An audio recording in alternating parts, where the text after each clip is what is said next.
shu kuni kechda Mirza Ahmad Andijoni Ulug'bek Xudoydodning qudi bo'lish talabiga xushallik bilan rozilik berdi. Lekin shart qo'ydi. Ulug'bek oliylarining hayot beg'imdiki o'l nozik xonchini farzand qilib olmoqchi bo'lgani bizning baxtimizdir. Şol tapda o'zimizni sharaf faxr qasrida his qilyapmiz. Ammo nahaytimi afsuski biz şol tapda vatanimizga jo'nash tayyorligini puturib bo'ldik. Onun ustiga to'y degan aboyi ajdodimizdan tortib qizning yurtida bo'ladi. Yigit taraf qizning yurtiga to'y tortib berib, el yurtga osh berib, el jamoatning guvoh va roziligi bilan qizni ko'chirib ketdi. Kaminalari Hirot taxtigoyining posiboni bo'lmish Shohruxxon oliylaridan ranjib qolganligim uchunla Turpan taxtigoyiga kelganman. Bol yurtqa singlimni qoldirib qo'yib ketsam, ag'yorlarim el jamoat orasiga singlisining yuzidan o'zga yurtda jahondorchilik qildi deb fitna tarqitishi turgan gap. Shu sababdan bu nikoh ishiga roziliqim bo'lsa-mu, Turpanda to'y qilib berishim noloyiqdir. Magar hazratimga maqbul kelsa, Amirzodam men bilan billa Andijonga borg'ay. Andijonda ularning to'yini qilib berib, murodiga yetkazgayman va xolisa Turpanga yo'lga silib qo'ygayman. O'rinliq sabab oldida Ulug'bek Xudoydod hech nima deyolmadi. Mirza Ahmad Andijonining talabini anglagan Said Ali olib xushallik bilan rozi bo'ldi. Zaynab bibining visoliga yetirgan ish bo'lsa, jahonning o'chitiga berishga roziman. Nima deganlari bu Amirzodam? Oson ishni mushkul qilib, bir xotinni deb Andijonga bordigan gapmi endi? Niyatlardan yansila. Men hozirla haramga kirib, xonish oyim bilan ko'rishay. Qaysi malikini desila, shuning bilan to'ylarni qilib qo'yayli. Said Ali olib mumisining ko'nglini ayab, gap qilmay turib oldi. Navrisining ishiq dardini tushungan Ulug'bek ilojsiz navrisini 100 navkar va nurg'un oltin kumush esil so'g'i salomlar bilan Mirza Ahmad Andijoniga qo'shib qo'ydi va to'ydan keyinla darhol Turpanga qaytishni alohida topiladi. Biroq navrisi ketib 4-5 oygacha hech qanday xabar bo'lmadi. Ahvol o'xshib kelish uchun ketgan ayg'oqchilar Mavara un-Nahir hukmdori Mirza Ulug'bekning Mirza Ahmad Andijonining Andijonga yetib kelishi hamon yorliq tushirib kallasini olganligi. Mirza Ahmad Andijonining singlisi Zaynab bibini majburiy nikohiga elib, Said Ali olibni navkarlari bilan zindonga solganligi haqida xabar elib keldi. Bu shum xabar yetib kelgan mezgilda Sultan Muhammadxon tuyuqsiz qazo qilib, o'rniga Sultan Shir Muhammadxon taxtga chiqqanligi va xon bilan xonning jiyani Shahzoda Uvaysxon o'tirsida ig'ir nizo paydo bo'lib, o'rtada xotirjamlik bo'lmaganligi sababli Ulug'bek tutqunlikda turayotgan navrisining holidan xabar olishga ulgurolmagan edi. Lashkarlar biroz orom ilib, g'izolni olsin hazratim. O'rinbosar amir lashkarning bu taklifi bilan Ulug'bek Xudoydodning hasratlik xiyollari uzilib qoldi. Shunda qilsin, dedi Ulug'bek zaminni hozirli kuydirib tashlaydigandek o't purkayotgan quyoshga qo'lini soyvan qilib qarab o'tib. Lashkarlar ildam g'izolang'ay. Aramni kuchog'i yetganda biroqla olurmiz. Kuchar amiri Ulug'bek Xudoydodni Kuchar shahridan 20 necha chaqirim yiroqlikda istiqboliga chiqib kutib oldi. U xon lashkarlariga shahar sirtida, Ulug'bek bilan sarkardalarga shaharda Amir qasrda kutib olish ziyofati tayyorlagan edi. Lashkarlar to'yg'ich yeb ichib, obdan orom olg'ay. Ijozatsiz lashkargohdan ayrilmasin. Farmonga xilof qilg'uvchilar bosh-boshdoqlik qilib, atrofdagi avom ra'iyatni besaramjon qilg'uvchilarning kallasi ilinsin. Dedi Ulusbegi Tavachi bekka qarab. Har qaysi qo'shinning sarkardalari o'z lashkargohidagi lashkarlarga qattiq ogoh bo'lg'ay. Ulusbegi farmonni jakarlab bo'lgandan keyin oltin, kumush, temir belipchilik qo'shinining sarkardalarini elib, Kuchar shahriga qarab mangdi. Kuchar amiri etining beshini Ulusbegining etining beshidan bir ot beshi kelgudek orqada qoldirib, Ulusbegining suoliga imkon bor qisqa ham qanoatlanarlik javob berishga tirishib ketib boradi. Kucha lashkarlarining hozirligi qandoqroq janob amir? Ulusbegi hazratlarining farmoniga binoan taq bo'lib turdik. Ulusbegi Kuchar amirining hadisi chopchib turgan etining tizginini tortish bilan bo'lib, diqqatini yig'olmayotganini sezib qopqini turdi. Otni ixtiyoriga qo'yibsizlar. Hozir lashkari yurish vaqti. Qoidiyosonga eslib bilish behojat. Töven darajalik amirlar yuqori darajalik amirlar bilan otliq manganda bir ot peshi oraliq tashlab orqada menishi kerak edi. Shunga Kuchar amiri hadisa etining tizginini tortib kelyotdi. Hazratimning himmatiga tasanna, dedi Kuchar amiri etining tizginini qo'yib o'tib. Oqsuv tarafdan yangi xabar bormi? So'radi Ulusbegi.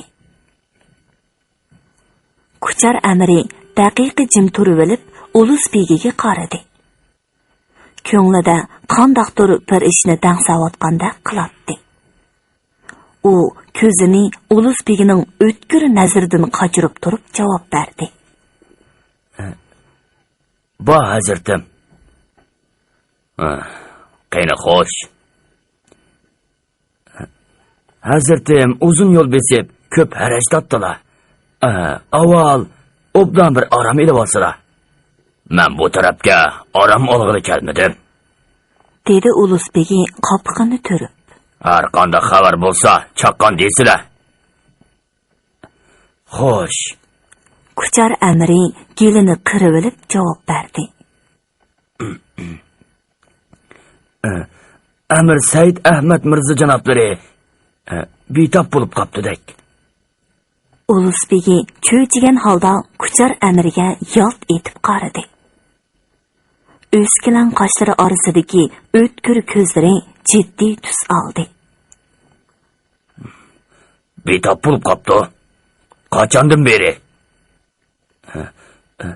Ikki hafta bo'lgan o'xshaydi. Bizmi bu xabarni o'lishkin eshitdik. Mirzaning ahvoli ig'irmikan? Ochda omdan qoptidek. Ulusbegi lom jim demedi. Shu topda o'g'lidan andishi qilayotganligi chunqur xayolga patgan horg'in ko'zlardan chiqib turadi. Ulusbegining xayoliga barham bermaslik uchun Kuchar amiri beshini tuvan soldi. Og'zining uchiga kelib bo'lgan, texi atigan topshirib olgan Qashqar haqidagi ma'lumotni yutibdi. Qashqarning ahvoli qandoqroq? So'radi Ulusbegi Kuchar amirining ko'nglidagini bilib qolgandek. Batniyat Xo'ja Sharifning ahvolini deyman. Qashqarga avatgan oyg'oqchilarimiz texi atigan ma'lumot ilib keldi. Qashqarning ahvoli yaxshi emas, to'g'ri hazratim. Ochiqroq deysizlar. Tuzkor Xo'ja Sharif Samarqandga Mirza Ulug'bek oliylar dargohiga ma'lumot yo'llagan ekan. Mirza Ulug'bek oliylari Xo'ja Sharifni qo'llash uchun Sulton Malik Dog'lat ismli sarkardasini amir lashkarlikka tayinlab, xillangan bir tuman ortiq lashkarni ko'maklashishga avatibdi. Hozir ol bir tuman Samarqand lashkari Qashqar shahrini qo'g'dayotgudek. Bu kutilmagan xabar Ulusbegi Xudoydodning yuragini xuddi dog'mon yoqqandek echishtiribdi. Baya o'g'lining og'rib qolganligini anglaganda cho'chigan Ulusbegi shu topda o'zini tutib olishga, yuragidan partilab chiqqan ochiq g'azabni bilindirmaslikka tirishyotdi. Shundaqdimi bakrak sap solgan kishi uning oppoq soqol burutlarining dir-dir titrayotganligini sezalaydi. Bu ishqa Mirzo Ulug'bekning qo'l tiqqanligi, yana kelib xillangan bir tuman otliq lashkarni Qashqarga avatganligi Ulusbegining yo'l bo'yi tuzgan planlarini tamoman vayron qilib o'tgan edi. Shu topda chaqmoq tezligida yurish qilib Qashqarni bir hujum bilan qo'lga elish, munofiq Xo'ja Sharifning jajisini berish tadbirining talto'kis suvga chilashganligini his qilib, xuddi o'g'i yutib olgandek beorom bo'lishga boshlagan edi. U har qancha bo'lsa-mu Qashqarga Samarqand lashkarlarining yetib kelishini xiyoliga keltirmagan edi. Xo'ja Sharif, sen maqsadingga to'liq yetibsan. Mirzo Ulug'bek oliylarining bir tuman otliq lashkarining ko'magiga erishgan bo'lsang, seni bo'sh chaqilmasan bo'lg'idek. Bu Mirzo Ulug'bek oliylarining nima qilig'ini endi? Uning Qashqarga shuncha bola lashkar avatishining hojati yo'q edi-ku. Qashqardagi to'polonni tinchitish Turpan taxtgoyining o'z ishi edi-ku.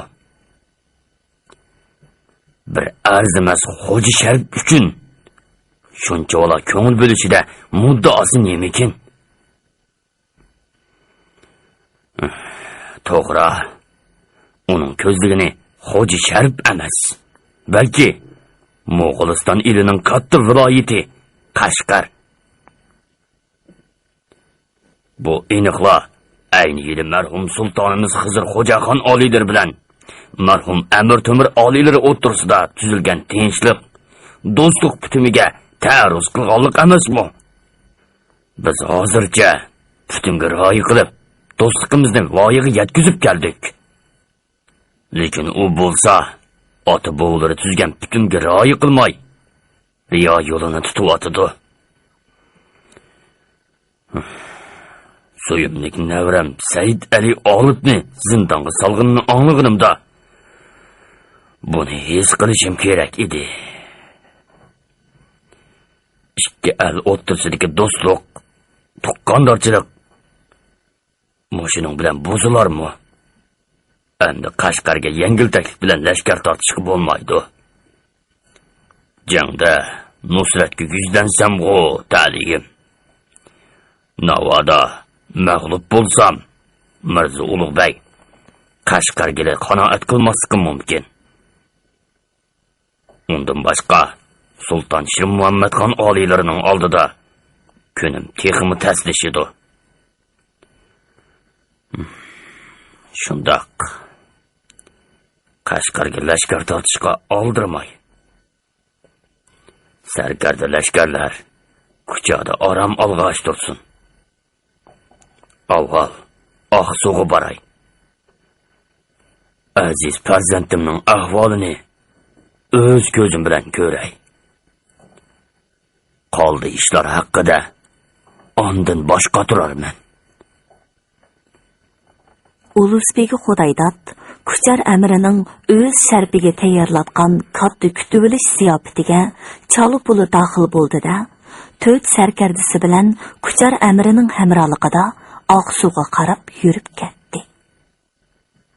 Turpandan Kucharga kelguchi bo'lgan orliqda Ulusbegining butun asyodi Qashqarni qaytirib olishda qolgan bo'lsa, shu topda butun asyodi Oqsuda betop bo'lib yotgan o'g'lida qolgan edi. Ulus begining jiddiy tus olgan chiroyiga qarab, hamrohlarimu un-tinsiz meng'ishatdi. Turpandan birga chiqqan sarkardilar xeyli yashinib qolgan Ulus begining shuncha uzun yo'lni ot ustida mengibmi, yana horg'inligini chandurmay meng'ishiga ham qoyillik, ham hayronlik nazarida qarashatdi. Ulus begi hamrohlari bilan Oqsuga kelgan chaqda o'g'li Said Ahmad Mirzo tomoqdinli emas, gap so'zdimi qolgan bo'lib, behush holatda yotibdi. Ulus begi oldiga yig'izar qilishib chiqqan kelin navrlarga tasallimi bermadi. Saroyga kirib, to'xtamay oyat o'qib, dam selib yurayotgan daxan mollalarni chiqarib o'tib, behush yotgan o'g'lining qishida uzoq xiyol surib o'tirdi. O'g'li uruqlab bir tera, bir ustixon bo'lib qolgan edi. Terikligidan nishoni berib, ojiz nafas oladi. Naib amir janoblarining ahvoli kundan kunga yomonlashib ketib boradi, dedi peshqadam tevib, amalsizligini bildirib. Gelidan hech nima o'tmaganligi uchun teni bak ojizlab ketdi. Bu olamda yana bir o'xshashi yo'q. Ulug'ligi yegona Alloh taologa haddi hisobsiz hamd sanolar bo'lsinki, yaratgan egamning sir hikmati umidsizlik vodisida sarsam bo'lganlarning yuziga har doim rahmat eshigini ochadi, dedi Ulusbegi Xudoydat g'amkin qo'l bog'lab turgan amirlarga qarab. Har qanday bir mavjudlikning mangu davom etishi mumkin emasdir. Shunga kalamullada musibatlarni sabr qilishga undab, biz albatta Allohning igdorchiligimiz, cho'qim Allohning dargohiga qaytamiz degan oyat nozil bo'lgan. Farzandlarimiz albatta jigarlarimizdir. Ammoki yaratgan egam to'rt tododini tutib yaratgan ul bandisidagi omonatni har qachon ilishga haqliqdir. Ortiqcha nolazor qilib besaramjon bo'lmasinlar. Amirzodamning vaqti soati yetgan o'xshaydi. Baloq sabr, qazoga rizo debdikan. Shunga rizolik berib, oxiratligiga tayyorlik qilsinlar. Ulusbegi o'g'lining qishida kecha-ichi kirpik qaqmay o'tirdi. Amir Said Ahmad Mirzo Bag'dodga yaqin jon o'zdi. Oqsuv amiri butkul Oqsuv shahriga 40 kunlik musibat chakarladi. O'g'lini yuyib tarab yerligida qo'yib bo'lguncha Ulusbegi bir tomchimi yosh to'kmadi. Oyig'i uzilmay kelayotgan Oqsuv Kuchar ushning ulug' ushaq patichilari bilan ham suhbatda bo'ldi.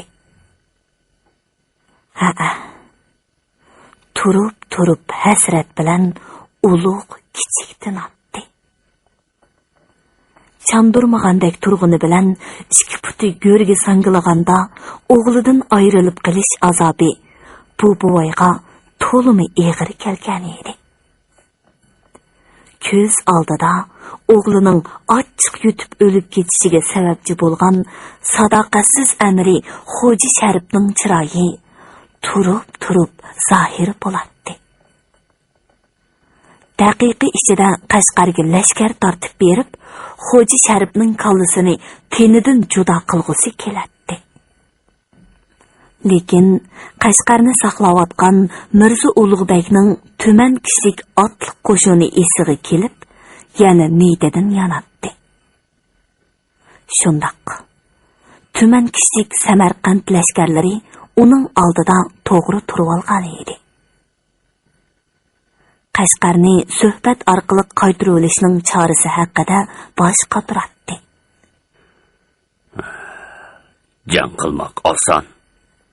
Lekin u dushmanlikning kuchayib ketishiga sabab bo'ladi. Umrim oz qolganda ikki elning o'rtasidagi do'stlikni buzib o'tmaganim yaxshi. Yog'i yiqilmoq demaklik el yurtning beshiga baloyi ofat ilib kelmak deganlik. Onun ustiga Sultan Shir Muhammadxon oliylarining deganda meni qo'llab lashkar, oziq tulib, pul pichak avatib berishim notoyin. Shu kunlarda Ulus begining Sultan Shir Muhammadxonga bo'lgan ishonchi, ixlosi suslab qolgan edi.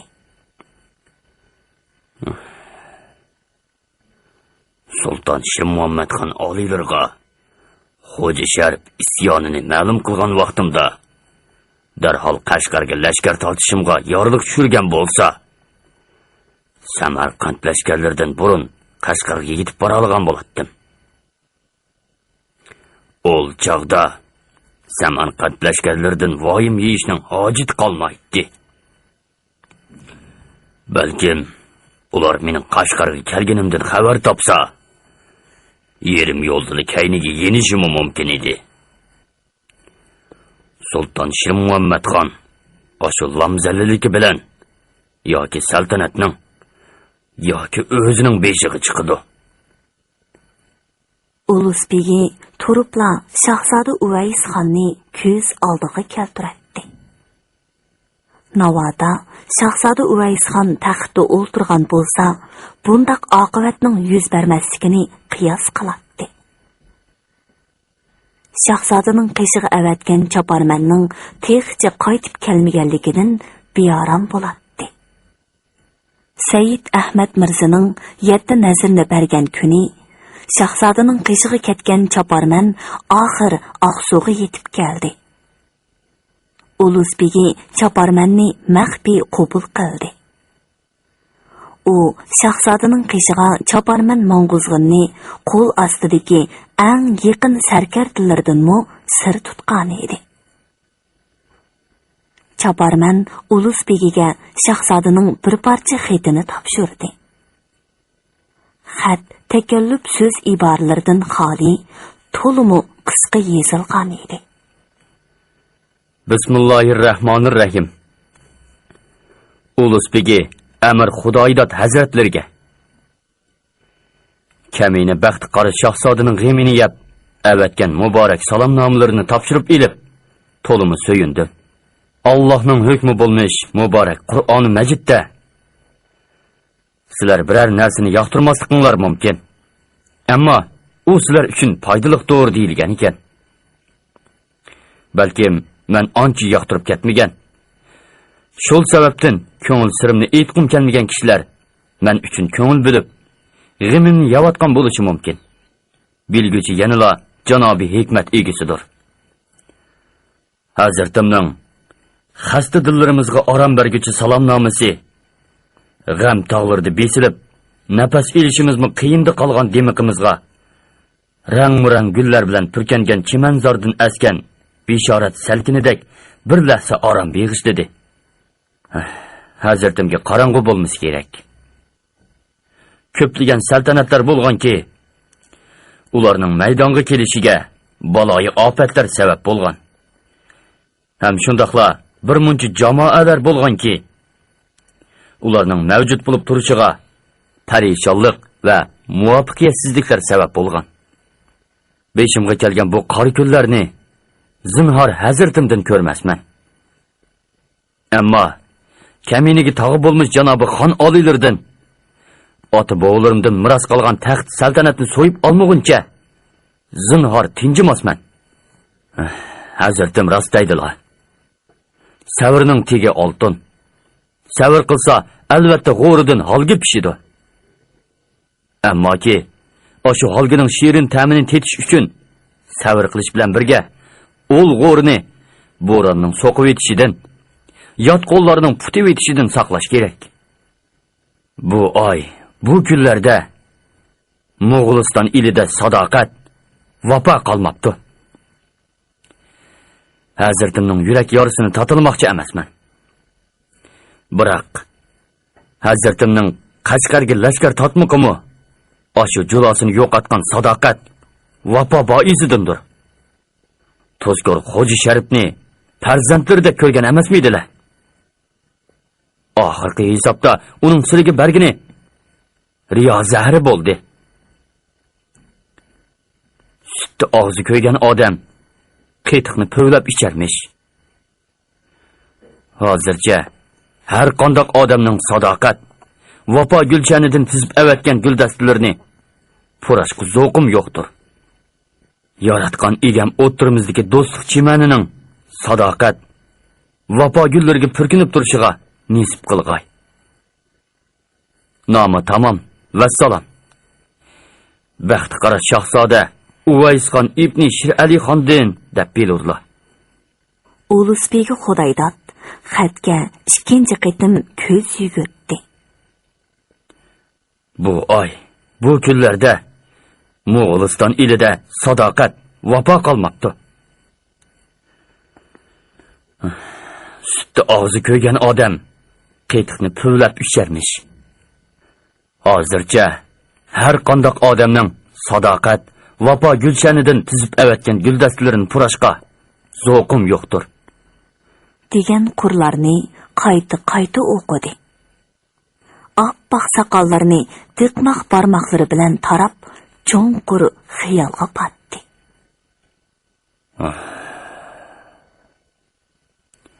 Har nima deyishga haqqilari bor, shahzodam. Shu kunlarda Mo'g'uliston taxtigoyidagi amirlar orasida ishonch yo'qoldi. Xon oliylari bizga ishonmayotgan yerda sizlarning badgumanda bo'lishlarini ayibga bo'ylashimizga haqqimiz yo'qdir. Har holda o'rtamizdagi ishonch uncha tez yo'qolmasa yaxshi bo'ladi. Qanday qilsam menga ishonarlar, shahzodam. Ulusbegining xiyolini xos mahrimi Qanotbegning yengil yo'talgan ovozi uzib qo'ydi. Mahramning yo'tilib qo'yishi Ulusbegiga yetkazilgan muhim bir ma'lumotdan bishorat edi. Ulusbegi beshini ko'tarib mahram yigitga qaradi. Hazratimga ma'lum bo'lg'ay. Amirzod Said Ali olib qaytib keldi. Amirzodam qaytib keldimi? Ulusbegi quloqlariga ishonmagan holda mahrimiga tikildi. Shundoq hazratim. Shu topda Amirzodamning udul Samarqanddan kelishi ekan. Hozir nada? Ishtuda hazratimning ijozatini kutib turibdi. Chaqqon boshlab kirsinlar. Ulug'lig'ining yegona egasi bo'lgan shafqatli Alloh sana 100 ming qatli shukr. Bir qonitimni qayrib elib, yana bir qonitimni qaytirib berganingga ming tasanno. Sening karomatlaring inson bilib bo'lmas sir hikmatlarga to'lgan. Ojiz, gunohkor bandalaringning xasta dillariga tasalli berib, mehr shafqat ko'rsatguchi yanada sen o'zingdirsan. Ulusbegi ko'zlarini taqazzoliq bilan saroyning eshigiga tikdi. Assalomu alaykum. Janobi muhtaram boboi buzrukka ehtirom bo'lg'ay. dedi eshikdan kirib kelgan Said Ali olib qo'lini ko'ksiga elib turib. Va alaykum assalom. Ko'zimning go'hri. Amon musli amirzodam. Bu tushim emasdir, ha? Yo'qsa, bu tushlar emas buzrukvarim. Bu bilan Navra quchoqlashib ko'rishdi. Said Ali olibmi ko'ziga mo'lladi yosh oldi. Ben boshliqimni kechirsilar, boboi buzruk. vafosizligimni Alloh egam jazolab, marhum jannat makon padarimning jamolini ko'rishga nasib qilmadi. Undaq demisizlar o'g'lim. Mana bu dargohda tinch omon ko'rishganimizning o'zi Janobi Alloh egamning inoyatidir. Zinhor ko'ngillarni yerim qilmag'aylar. O'lim har joyda bordir. Tiriklik a'lo. Yegona qudrat egisi paxti ichida cho'g' saqlag'uchi karomati bilan sizlarni Marzi Ulug'bekning zulmidan qutuldirganiga 100 ming qatli shukr. Ulusbegi navrisi bilan uzoq sirdoshdi. Sayyid Ali olib buvisiga Andijon va Samarqanddagi kechirishlarni qisqali so'zlab berdi. Andijon amiri amdila Andijonga qaytib kelgan Mirza Ahmad Andijonini bundan 7-8 oy avval Samarqand ordusidan tushirilgan tutish buyrug'ini ko'tarib chiqib qo'lga oldi. Uningga xonga osiylik qilish jinoyati yuklab, Mirza Ulug'bekka ma'lum qilmayla kallasini oldirdi. Bu ish Andijonda cho'ng g'ovg'a qo'zg'adi. Aldraqsallik qilib qolganligini his qilgan Andijon amiri gunohini yuyish uchun Mirza Ahmad Andijonining singlisi Zaynab bibini Mirza Ulug'bekning harmiga sovg'at hisobida avatib berdi.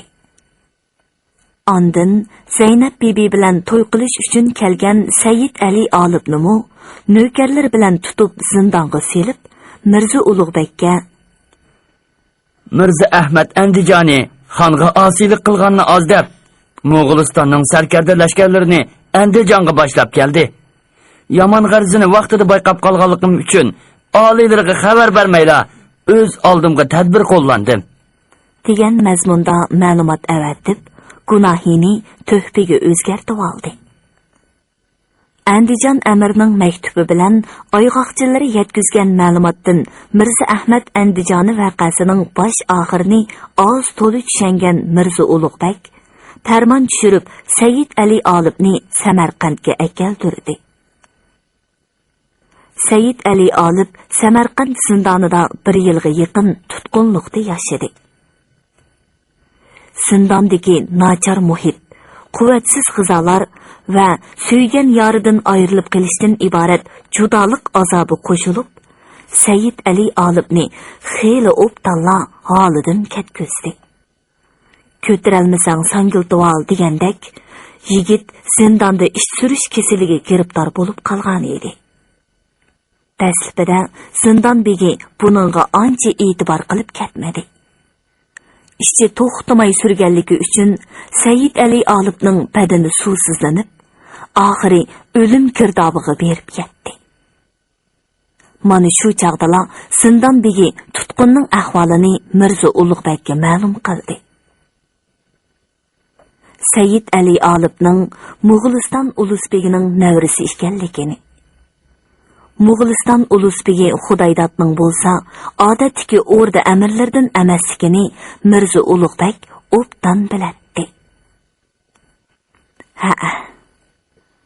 Sayyid Ali olibni Samarqandga elib kelgan vaqtda Mirza Ulug'bek uni ko'rgan.